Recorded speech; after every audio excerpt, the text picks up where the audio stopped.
गुरुदेव की जब ये उपकार याद आता है उसके प्रति अनायास ही अपने आप उसकी जय जयकार करने को आत्मा पुकार उठती है। कितना महत्व दे रहे हैं गुरुदेव अपने मुंह बोले गुरु को, आप और हमारे जैसे एक जीव को, कि जब गुरुदेव की ये बातें याद आती हैं तो अनायास ही उनकी महिमा करने को दिल करता है, एक प्रेम उठता है। आप और हम जैसे मूर्खों को समझा रहे हैं गुरु जी कि नालायकों, जब तक तुम्हारा भाव, तुम्हारा प्रेम, तुम्हारी लगन अपने गुरु जी में इस कदर नहीं बनेगी कि गुरु के अलावा, गुरु की बातों के अलावा, गुरु के सत्संग के अलावा, गुरु के उपकार के अलावा तुम्हें और कुछ भी दिखाई नहीं देना चाहिए, केवल अपना गुरु। इसलिए तो कहते हैं गुरु से लगन कठिन है भाई, इतनी जल्दी लगन गुरु से बन नहीं सकती। गुरु का एक एक शब्द पत्थर की लकीर है कि गुरु से लगन कठिन है भाई।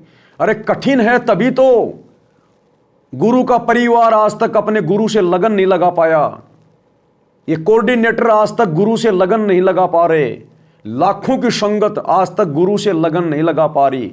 आज भी जून के महीने में कागज के टुकड़े को कबीर मान के और लगन लगा के कबीर प्रकट दिवस मना रही है। इसलिए गुरु कह रहा है कि गुरु से लगन कठिन है भाई, और ये लगन लगे बिना काम ना सरता। कौन सा काम? मोक्ष वाला। जीव परलय हो जाए ऐसे मरता रहेगा, गधा कुत्ता बनता रहेगा। तो कब समझोगे इन वाणियों को, इन शब्दों को? सतगुरु आकर कोई शब्द कह रहा है तो उसका रहस्य है एक एक चौपाई में। चंद आत्माएं अपने गुरु से लगन लगा पाई है, सत्सेवक भाई बहन। वो 90% भगत अभी भी अपने गुरु से लगन नहीं लगा पा रहे।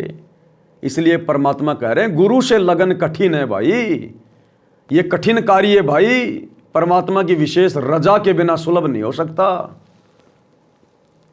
ये शब्द ऐसे थोड़ी गा दिए गुरु जी ने, अपनी मनमर्जी से थोड़ा ना बना दिए कि गुरु से लगन कठिन है भाई। अगर लगन लग जाए इतनी तो आज वो दाढ़ी मूंछ वाली कबीर की फोटो का नामो निशान नहीं होना चाहिए संगत में, नामो निशान।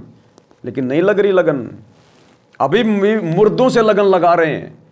पहले अपने बाप दादाओं की फोटों से लगन लगा के रखते थे, उनके श्राद्ध निकालते थे, उन फोटों को अपने घर में, अपने दरवाजे में, अपनी अलमारी में रखा करते थे, अपने बाप दादाओं की जो मर गए उनकी मुर्दों की, उनके श्राद्ध निकाला करते थे। अब ये कबीर प्रकट दिवस मना के और उस मुर्दा फोटो के श्राद्ध निकाल रहे हैं जून के महीने में। ये कबीर प्रकट दिवस के ऊपर उस मुर्दा फोटो की जो पूजा की जाती है, भोग लगाया जाता है, जो लड्डू जलेबी बनाए जाते हैं 3 दिन तक, जिसको तुम भंडारा कहते हो, ये श्राद्ध निकाल रहे हो। श्राद्ध, क्योंकि मुर्दों के तो श्राद्ध निकलते हैं, भंडारे तो जिंदे के होते हैं, जिंदे के। अरे मरने के बाद तो श्राद्ध निकालते हैं फिर। तो जून के महीने में लाखों की संगत इन आश्रमों में उस मुर्दा कबीर का, दाढ़ी मूंछ वाले के श्राद्ध निकालने जाती है, श्राद्ध। और दुनिया को कह रही है श्राद्ध निकालना बंद कर दो, और तुम खुद मुर्दों का श्राद्ध निकाल रहे हो। क्या गलती है फिर वो दुनिया की?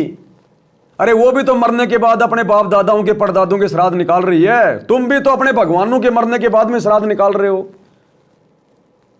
अगर वो जिंदा है तो कहां है बता दो। अगर वो दाढ़ी मूंछ वाला कबीर जिंदा है तो बताओ फिर कहां है, बताओ कहां है। अरे वो तो हमारे गुरुजी हैं, सतगुरु रामपाल जी के रूप में आ गए, फिर जून के महीने में क्या अपने फूफा के श्राद्ध निकाल रहा है? अगर वो दाढ़ी मूंछ वाला कबीर वर्तमान में तुम्हारे गुरुजी के रूप में आ गया तो जून के महीने में फिर क्या तेरे फूफा के श्राद्ध निकाल रहा है? तो बुद्धि घास सरने गई। जगत में 90% भक्तों में कोई अंतर नहीं है, खाली ठप्पा लग रहा है कि हम सतगुरु रामपाल जी के भगत हैं, बाकी लेना देना कुछ नहीं है। वही कर्म है, वही कर्म।